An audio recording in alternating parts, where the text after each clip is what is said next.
হঠাৎ একদিন মনে হলো আমার কিছু একটা করা দরকার, তাই ইউটিউবে আসা।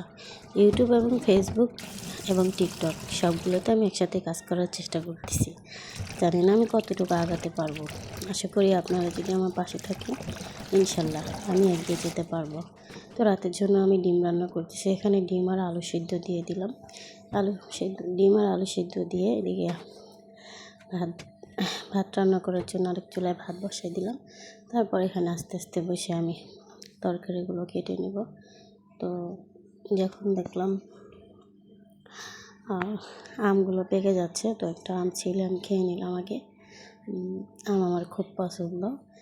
আর তারপর এখানে আমি সব কিছু কেটে নেব আস্তে আস্তে।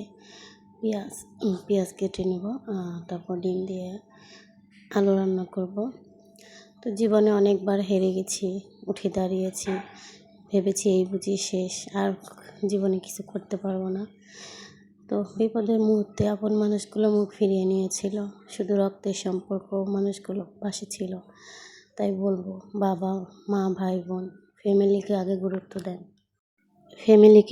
দেন। দিন শেষে এই ফ্যামিলি একটা সময় পাশে দাঁড়াবে। আসলে নিজের বলতে কিছু নেই। আবার দেখেন, বিপদে পড়ে দেখেন বাবা মা বা ভাই বোন তারা একটু পাশে এসে দাঁড়ায়, সান্ত্বনা দেয় বা যত কিছুই হোক, তারপরও দুপুরে চোখের পানি ফেলে। আশেপাশে বন্ধু বান্ধব প্রতিবেশী যারাই আছে সব প্রয়োজনে আসে। যেই আপনি বিপদে পড়বেন, দেখবেন একটা সময় কেউ আপনার পাশে নেই। তাই কারো কথায় কান্না দিয়ে যে কোনো একটা কাজ শুরু করুন, যেটা দিয়ে আপনার ভবিষ্যৎ হবে। একটা চাকরি করুন, নিজে কিছু করুন, নিজে একটা জব করুন, ভালো কিছু করার চেষ্টা করুন। জীবনে চেষ্টা ছাড়া কিছুই হয় না। আমি মনে করি প্রত্যেকটা মেয়েরই নিজের পায়ে দাঁড়ানো উচিত, নিজে কিছু করা উচিত, নিজে 2 টাকা ব্যাংকে সঞ্চয় থাকা উচিত। অন্তত পক্ষে কেউ যাতে বলতে না পারে যে তুই আমারটা খাচ্ছিস। কিছুটা হলেও নিজেকে সাপোর্ট দেওয়া উচিত, নিজেকে খেয়াল রাখা উচিত। আমরা আসলে নিজের খেয়াল রাখি না। সবসময় মনে করি আমার প্রিয় মানুষটাকে ভালো রাখলে আমি ভালো থাকবো। কিন্তু সবসময় বুঝতে হবে নিজের উপরে বিশ্বাস রাখা, অন্যের উপর ভরসা না করা। কারণ মানুষ পরিবর্তনশীল। আর যাকে আপনি এত ভালোবেসে জীবনে সব কিছু দিয়ে দিয়েছেন, ভবিষ্যতে যে সে আপনার পাশে থাকবে বা আপনাকে সাপোর্ট করবে, আপনার সব কথা মেনে চলবে, তার কোনো গ্যারান্টি নেই।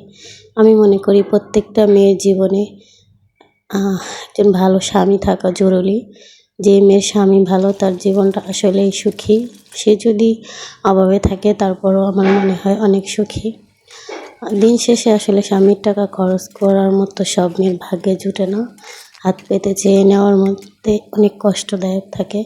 তারপরে বলবো, স্বামীর কিছু চাওয়া লজ্জা না, কিন্তু নিজের আত্মসম্মান বজায় রাখার জন্য নিজের কিছু করা উচিত। ভবিষ্যতে যদি আপনি কোনো রকম বিপদে পড়েন, যাতে আপনি নিজেকে নিজে হ্যান্ডেল করতে পারেন, ছেলে মেয়েকে সাপোর্ট করতে পারেন। ভালো থাকবেন। খোদা হাফেজ।